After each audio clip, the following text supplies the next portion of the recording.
에베소서 3장. 나 바울은 예수 그리스도의 종으로 이방인인 여러분을 위해 감옥에 갇혀 있습니다. 여러분도 분명히 알고 있듯이 하나님께서는 여러분에게 은혜를 나타내시려고 내게 이 일을 맡기셨습니다. 전에 내가 편지에도 간단하게 말했듯이 하나님께서는 내게 계시로 비밀스런 계획을 알려주셨습니다. 그것을 읽어보면 내가 그리스도에 관한 신비로운 진리를 어떻게 깨닫게 되었는지 알 수 있을 것입니다. 옛날에는 이 비밀스런 진리를 아무도 깨달을 수가 없었습니다. 그러나 이제는 성령을 통해 그의 거룩한 사도들과 예언자들에게 이 신비로운 진리를 보여주셨습니다. 그 비밀이란 바로 이방인들도 유대인들과 마찬가지로 하나님께서 그의 자녀들을 위해 예비해 두신 것들을 함께 상속받을 수 있다는 것입니다.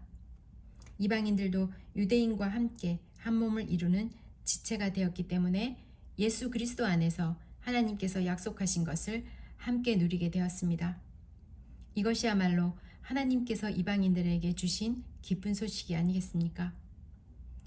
하나님의 크신 능력과 특별한 은혜로 나는 이 기쁜 소식을 전하는 일꾼이 되었습니다. 나는 지극히 보잘것없는 그리스도인 중에 하나였으나 하나님께서는 내게 능력과 재능을 주셔서 그리스도를 믿는 믿음으로써 누리게 될 부요함을 이방인들에게 전하게 하셨습니다. 이 복음의 부요함은 말로 다 표현하기 힘들 만큼 크고도 놀랍습니다. 이뿐만 아니라 하나님께서는 나에게 만물을 창조하신 한 분, 곧 하나님 안에 숨겨진 진리에 관한 계획을 모든 사람에게 전할 임무도 맡기셨습니다. 하나님께서 이렇게 하시는 목적은 교회를 통해서 하늘의 통치자들과 권세자들에게 하나님의 무한한 지혜를 알게 하려 하시는 것입니다. 그리고 이 모든 것은 우리 주 예수 그리스도를 통해 태초부터 이루려고 계획하신 일이기도 합니다. 우리는 그리스도를 믿고 의지함으로 두려움 없이 자유롭게 하나님 앞에 나아갑니다. 내가 지금 받고 있는 고난으로 인해 실망하거나 낙담하지 마십시오. 이 고난이 오히려 여러분에게 영광이 되는 것입니다. 그러므로 이제 나는 하나님 아버지께 무릎 꿇고 기도합니다. 하늘과 땅에 있는 성도는 그분께로부터 참 생명의 이름을 받은 자들입니다. 하나님께서 그의 크신 영광 가운데 성령을 통해 그분의 능력으로 여러분의 속사람을 튼튼하게 하여 주시기를 기도합니다. 믿음을 통해 그리스도께서 여러분의 마음 가운데 살아 계시기를 기도합니다. 또한 여러분의 삶이 사랑 안에서 강하여지고 또 깊게 뿌리내려 모든 성도들이 그리스도의 크신 사랑을 깨닫게 되기를 기도합니다. 여러분의 사랑이 얼마나 한없고 넓으며 얼마나 깊고도 높은지를 진정 깨닫게 되기를 기도합니다. 그리스도의 사랑을 어느 누가 잴 수 있겠습니까? 그러나 그 사랑을 체험하여 하나님의 충만함이 여러분 마음속에 채워지기를 기도합니다. 우리 가운데 일하시는 하나님께서는 우리가 구하고 생각하는 것보다 훨씬 더 많은 것을 채워주실 것입니다. 교회와 그리스도를 통해 구원을 이루어 가시는 하나님께 영원히 영광을 올려드립니다. 아멘. 에베소서 4장. 주님을 섬기다가 감옥에 갇힌 나 바울이 여러분께 권합니다. 하나님께서는 여러분을 그의 백성으로 부르셨으니 하나님의 백성답게 살아가기를 바랍니다. 항상 겸손하고 온유하며 마음을 너그러이 하여 참아주고 서로를 사랑하여 받아주십시오. 여러분은 성령 안에서 평안에 매는 끈으로 한 몸이 되었습니다. 하나가 되도록 힘쓰고 여러분 가운데 늘 평화가 깃들도록 노력하십시오.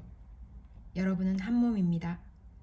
여러분은 같은 성령을 받았고 한 소망을 가지고 있습니다.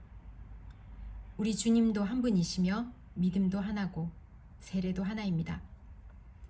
만물의 주인이신 하나님도 한 분이시니 그분은 모든 것을 다스리고 모든 것 위에 계신 분입니다. 그리스도께서는 우리 각자에게 특별한 재능을 주셨습니다. 그리스도께서 나눠주신 은혜대로 우리 모두는 선물을 받은 것입니다. 성경은 말씀하고 있습니다. 그가 높은 곳으로 오르실 때 사로잡힌 자들을 이끄시고 그의 사람들에게 선물을 나누어 주셨다. 높은 곳으로 오르셨다라는 말은 무슨 뜻입니까? 그것은 그리스도가 먼저 이 땅에 내려오셨음을 뜻하는 말이 아닙니까? 이렇게 내려오신 그분은 다시 하늘로 올라가셨습니다. 그리스도는 모든 것을 완성하기 위해 다시 하늘 위로 올라가신 것입니다. 바로 그분 예수 그리스도께서 각 사람들에게 서로 다른 선물을 나눠주셨습니다. 어떤 사람은 사도로, 어떤 사람은 예언자로, 어떤 사람은 나가서 복음을 전하는 자로, 또 어떤 사람은 말씀을 가르치고 성도를 돌보는 자로 삼으셨습니다. 우리에게 이 모든 선물을 주신 것은 하나님의 백성들을 섬기도록 준비하시기 위한 것입니다. 서로 섬김으로 그리스도의 몸인 교회를 더욱 강하게 세워가기 위한 것입니다.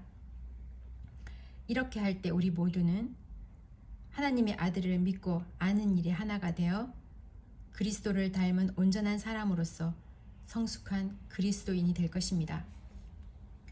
이제는 더 이상 어린 아이가 되어서는 안 됩니다. 파도에 밀려 떠다니는 배처럼 왔다 갔다 하거나 우리를 속이고 유혹하는 온갖 새로운 가르침에 넘어가서도 안 될 것입니다. 그들은 우리를 잘못된 길로 데려갈 뿐입니다. 사랑으로 진리만을 말하고 머리 대신 예수 그리스도를 본받아 모든 면에서 성장하도록 하십시오. 온몸이 그리스도께 붙어 있으니 각 지체가 서로 도와주며 각자 맡은 일을 잘 해내도록 하십시오.